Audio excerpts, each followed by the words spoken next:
There was one nurse on the plane, and the man in 14C had about 20 minutes left. The woman in charge of the cabin wanted to spend all 20 of them watching him. "Let's observe him for another 20 minutes, Carol Ashworth said.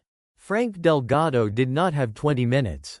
Maren Olson reached into the bottom of her bag and pulled out a folded kitchen towel she'd carried for 9 years and never once needed on a plane before tonight. 6 hours and 20 minutes earlier. None of this had a name yet. Maren was 34, an ER nurse for the past 5 years, and had come off a double shift 2 days running before this flight. The kind that left a particular ache behind her eyes, that no amount of airplane coffee ever quite touched. Before nursing, a detail she left off most conversations because it never seemed to lead anywhere useful, 6 years on the line at a bistro in Providence. The kind of kitchen where a Saturday rush left no room to be wrong at all. She still carried a folded white kitchen towel at the bottom of every bag she owned. She'd left the kitchen 9 years ago. Nobody had ever asked her why she still carried it. Frank Delgado was in 14C, aisle seat. A broad-shouldered man of 58 with a Yankees cap folded in his lap. He'd done 3 tours with the Army before a roadside device outside Kandahar put shrapnel through his left calf and ended his enlistment early. He still walked with the faintest hitch in that leg 20 years later, and joked that airport security loved him for it. "Guaranteed pat down," he said. "Every time. I should get a punch card." Maren laughed, and meant it, and didn't think anything else of the leg until much later. "You get that laugh a lot from strangers," Frank said. "People hear 3 tours and get this look on their face, like they're supposed to say something solemn." "I'd rather tell the joke." "I'll take the joke," Maren said. "I get the same look when people find out what I do for a living. Everybody wants the trauma story. Nobody wants to hear about the guy who came in because he swallowed a fishbone." "Did you have one of those?" "Every week. Fishbone guy is very reliable." Across the aisle, a college-age passenger named Dev, headphones half off, had been listening without meaning to. "I swallowed a fishbone once," he offered. "Thought I was going to die in a Red Lobster." "You didn't," Maren said. "I did not," Dev agreed, and put his headphones back on, satisfied with how that story had landed. He showed her a photo tucked into his boarding pass sleeve, his daughter Lucy at 22, squinting into the sun outside a university building. "Sent me that the day she graduated," Frank said. "We'd had words the year before. About her degree. About a lot of things. She mailed this with no note attached. And that was the whole conversation between us for 6 years. Then 2 months ago, out of nowhere, an email. Dad, are you still in Ohio? I'd like to see you. He folded the photo back into its sleeve, careful with it in a way that told her more than the words did. "What happened between you two?" "Long story for a short flight," Frank said, which Maren understood to mean he wasn't going to tell it, and didn't push. "Point is, I'm not missing this landing for anything. My cardiologist cleared me for the flight last month. Told him I didn't much care what he had to sign. I was getting on that plane. Nothing dramatic, I hope. Routine physical," Frank said, waving a hand. "Man worries more than my mother did." Carol Ashworth had worked this route for 11 years. She kept a laminated card in her uniform pocket. Nobody had ever required her to. She just liked having the number in her head before she needed it. A diversion cost the airline north of $100,000. Once you counted fuel, missed connections, and a crew that timed out on hours and had to be relieved overseas. She was up for a base manager posting that fall. Her file said 0 in scheduled diversions in 18 months, and she intended to keep it that way if she possibly could. She'd earned that file the hard way. Over a decade of exactly the kind of judgment calls that never made anyone's highlight reel. The ones where nothing happened, because she'd correctly guessed that nothing was going to. 2 hours into the flight, Frank shifted in his seat more than a man watching a movie usually does. Working his left leg out into the aisle and back, working it again. Marin noticed and didn't think much of it. A long flight made everyone's legs ache, until she noticed it a second time, and a third. Leg cramping? She asked. Old injury acts up on planes, Frank said. Cabin pressure, my physical therapist says. Nothing new. It wasn't nothing new. His left calf, in the low cabin light, looked faintly swollen against the right, the skin a shade tighter than it should have been. She filed it away without a clear reason why. The same reflex that made her double-check a chart a second time in the ER.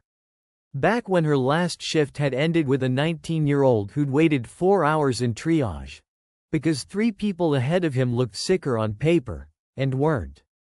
A few hours later, Frank flagged down a junior flight attendant, a woman named Grace who'd been working this route for 4 months, and asked if there was anything for leg swelling on board. Been on and off since we took off, he told her. Probably just the altitude. Grace checked the aft galley, found a compression sock sized for someone half his size, and told him to try elevating it on his bag instead. She mentioned it to Carol on her way past the forward galley, a passenger with a swollen leg. Nothing urgent, just flagging it.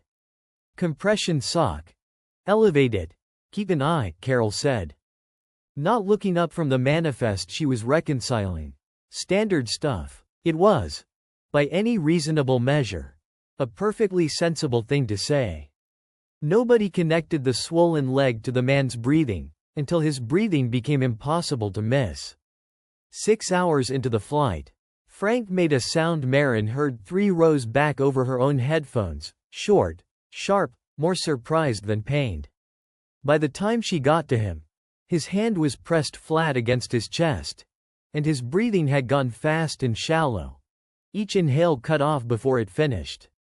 Chest, he managed. Feels like somebody's standing on it. Since when? Just now. Maybe a minute. Marin pressed 2 fingers to his wrist. His pulse was racing, thin and fast, well past 120. His lips, in the cabin's dim light, had gone the blue-gray she'd only ever seen under hospital lights, and never wanted to see anywhere else. Frank, look at me. She held 2 fingers up in front of his face. How many? 2, he said, and got it right, which was the only good news in the entire exchange. Any numbness down one side? Face feel normal? Feels fine. It's my chest, not my head. He gritted the words out between breaths. Like the seatbelt's too tight. All the way around. She lifted his shirt at the collar. Checked the rise of his chest, shallow, fast, one side moving no differently than the other, which ruled out the thing she'd half feared seeing, and pressed a hand to his swollen calf. Warm, tender, exactly where a clot would sit before it broke loose and went somewhere it could kill a man in minutes instead of days. Frank's free hand found the armrest and gripped it hard enough that his knuckles went pale against the dark leather. This isn't just my leg acting up, is it? He said. It wasn't really a question. No, Marin said. It isn't. I need you to trust me on what happens next. And I need you to save your breath instead of talking, both at the same time. Which I know isn't fair to ask. I need the emergency medical kit and oxygen, she told Grace, who'd arrived at a jog. And I need whoever's in charge back here. Now. Dev, across the aisle, had pulled his headphones off entirely and gone very still, watching. Do you need anything from anybody? He asked. I've got a first aid certification from a lifeguard job, it's not much, but. Keep everyone else in their seats and out of the aisle, Marin told him. That's the most useful thing you can do right now. Carol arrived within the minute. What have we got? Sudden chest pain. Heart rate over 130. Lips going blue. Calf's been swollen for hours. I think it's a clot that's moved to his lungs. I need him on oxygen, and I need your captain to know what's happening right now. Carol looked at Frank, gripping the armrest hard enough to whiten his knuckles, and then at the ID badge clipped to the strap of Marin's bag at her feet. An ER nurse's hospital lanyard, still on from her last shift. You're a nurse. I'm a nurse. Oxygen. Now. Grace made the standard announcement over the PA, Any medical professional on board, please identify yourself to the cabin crew, and nobody else came forward. 211 passengers, and Marin was the only one there was going to be. The oxygen came fast. 4 liters through a mask. All the portable bottle gave. No setting above it, and Frank's breathing eased by a fraction the second it hit him. Marin went through the emergency kit looking for anything stronger than aspirin and found nothing, which told her as much as any test result would have. She wrapped the blood pressure cuff from the kit around his arm herself and pumped it by hand, counting the release against her own watch. The way she'd done it 100 times in an ER bay, and never once at 31,000 feet. She pulled the folded towel from the bottom of her bag and tucked it behind his neck without really deciding to, a habit left over from steadying scared hands under a burned tap. Years before any of this. Carol got Medlink on the satellite line inside 3 minutes, relaying Marin's numbers to a ground-based physician 3,000 miles away, and radioed the flight deck in the same breath. "Captain, this is Carol. Possible cardiac or clotting event. Male, 58, working with a nurse who's a passenger. I'll keep you updated." "Copy," the captain said. "It's your read back there. Tell me when it's time and we go." The Medlink physician's answer came back a minute later. "Possible pulmonary embolism. Keep him still. High flow oxygen. Monitor closely. Advise the captain and let the crew make the call on diversion." Carol had already made half of that call. The other half, the word divert, said out loud, on a night that might not need it, was the part she wasn't ready to hand over yet. She'd said that word twice before in 11 years. And both times it had turned out to be nothing worth grounding a plane for. She ran the math on this one the same way she ran it on everything. What it cost if she was wrong to wait, against what it cost if she was wrong to call it. The second number had always been smaller, every time before tonight. 10 minutes later, Frank's oxygen wasn't holding above 90 on the mask alone. And his heart rate hadn't come down. "Let's observe him for another 20 minutes, Carol said. The doctor said monitor closely, not divert. If he stabilizes on the oxygen, we keep going. If we call this in and it turns out to be nothing, that's a planeload of connections gone. And a report I have to write either way." Marin had heard versions of that sentence before. In a kitchen. In a different voice. On a Saturday night 9 years ago that she thought about maybe twice a year.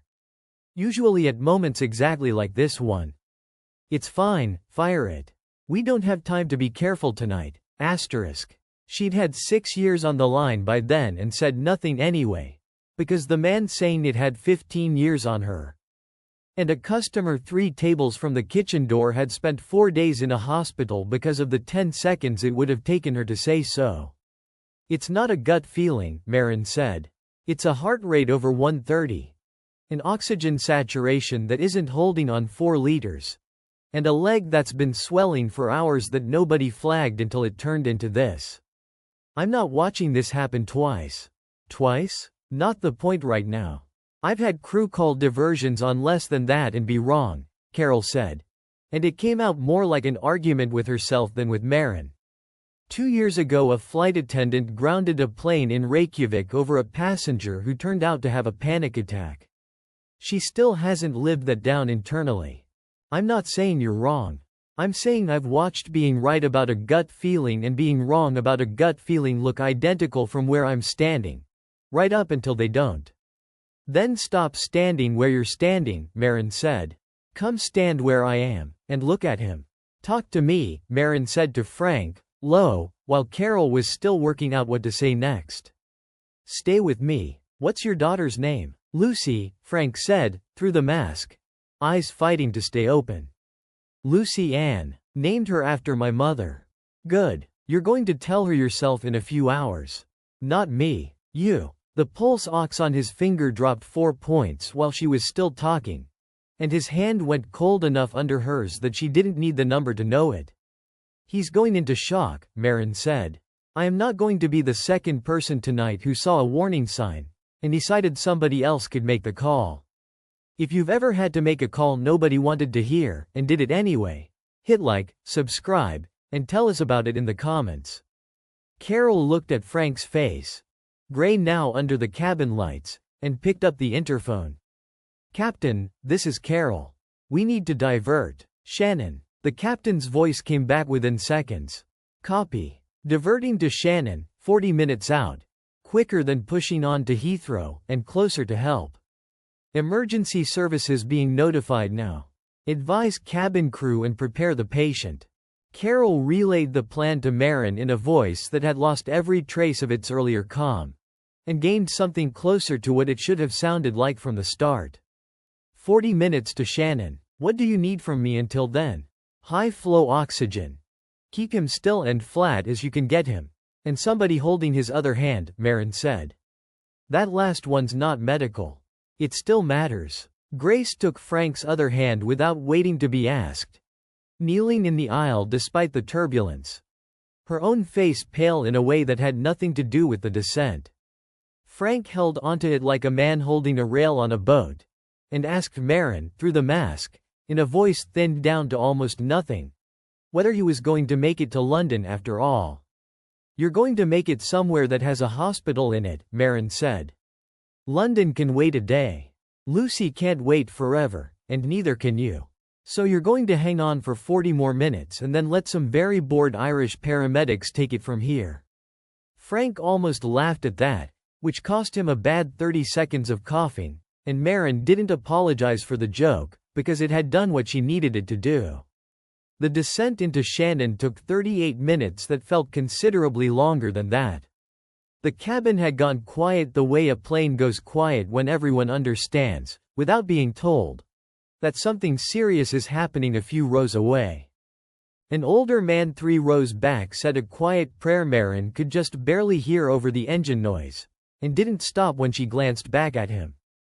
Dev kept his promise and kept the aisle clear, waving off a woman who wanted to use the bathroom with a look that somehow made her sit right back down without either of them saying a word.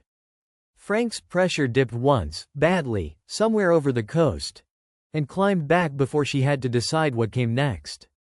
For about 90 seconds, watching the number on the cuff read out, Marin let herself think the word she'd been keeping out of her own head since the chest pain started, and then put it away again, because there wasn't anything useful she could do with it at 31,000 feet that she wasn't already doing.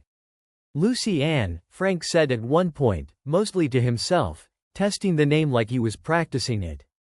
Used to sing that whole name to her when she couldn't sleep.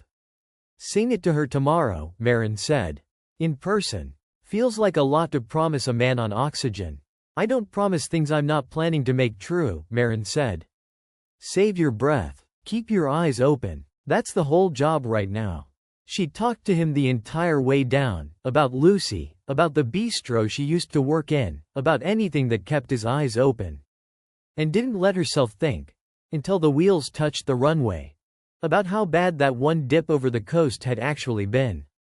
Irish paramedics met the aircraft at the gate with a stretcher, and had Frank off the plane and into an ambulance within 11 minutes of the wheels stopping. Working with the kind of unhurried competence that told Marin he'd made it in time. The lead paramedic took her report the way colleagues take a report from each other, no wasted words, already moving. 4 liters oxygen since the first symptoms. Pressure dropped hard during descent and is recovering now. Heart rate still elevated. Suspected PE from a left calf DVT.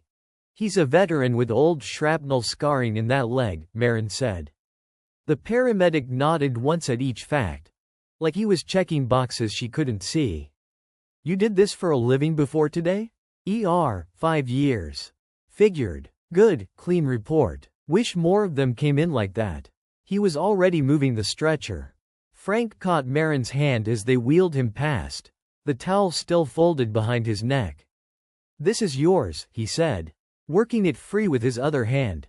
"Take it back before I forget and fly off to Ireland with it." Marin took it, damp and warm from his skin, and didn't say anything. Because there wasn't anything that needed saying. "You're telling Lucy yourself," she said instead. "I already told you that once tonight." She squeezed his hand back. "Go. Dev caught her arm gently as the ambulance doors closed. Is he going to be okay? I think so, Marin said.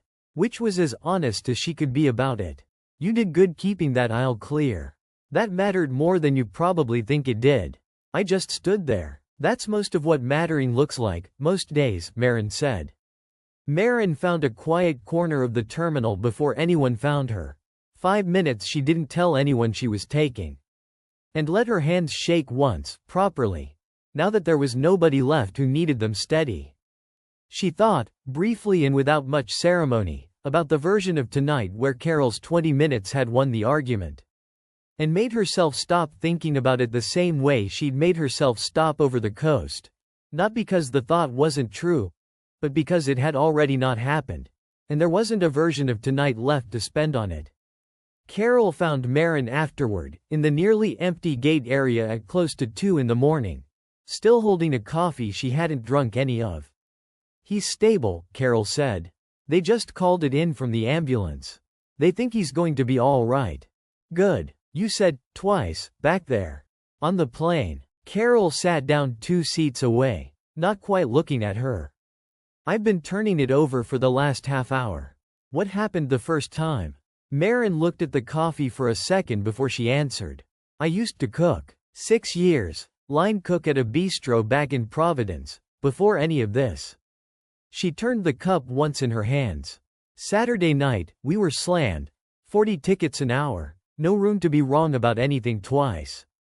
I plated a chicken breast I wasn't sure was cooked all the way through. Told the chef I wasn't sure. He said fire it, we don't have time to be careful tonight. And I fired it, because I had 6 years and he still had 15 on me. Customer 3 tables from the kitchen door spent 4 days in the hospital with salmonella poisoning. Because at 10 seconds I didn't take to say no. Carol was quiet for a moment, turning that over. That's not the same as tonight. It's exactly the same as tonight, Marin said. Somebody with more authority than me said wait, we don't have time to be careful. And the only difference between then and now is that this time I didn't listen. She turned the coffee cup again, watching the light move on its surface instead of Carol's face. I quit 2 weeks after that. Told myself it was because the hours were bad, which was true, but it wasn't the real reason. The real reason was I couldn't stand in that kitchen anymore and not know, every single shift, whether I was going to be brave enough the next time somebody told me to fire a plate I wasn't sure about. Nursing school felt like betting on myself to be a different person. Turns out you don't actually know if the bet paid off until somebody hands you the same test again, years later. At 31,000 feet instead of behind a pass window. And tonight you passed. Tonight I passed. 9 years, 1 test. I'll take it. She said it lightly, but it didn't land lightly, not for either of them. She finally looked at Carol directly. You made the right call in the end. I need you to know it wasn't luck that got him here. It was you picking up that interphone at the right second, even if it took longer than it should have. People are going to want to make this simple, good nurse, slow crew member. It wasn't that simple up there, and I was standing right next to you. Carol didn't say anything for a while. I've spent 11 years building a file that says I never once got this wrong, she said finally. Tonight's going in it as a diversion. I know what that costs me on paper. Then let it cost you, Marin said. A man's walking off an ambulance in Shannon right now who wasn't going to walk off anything in another 20 minutes. Put that in the file too. Both numbers belong in there. Not just the one that looks bad.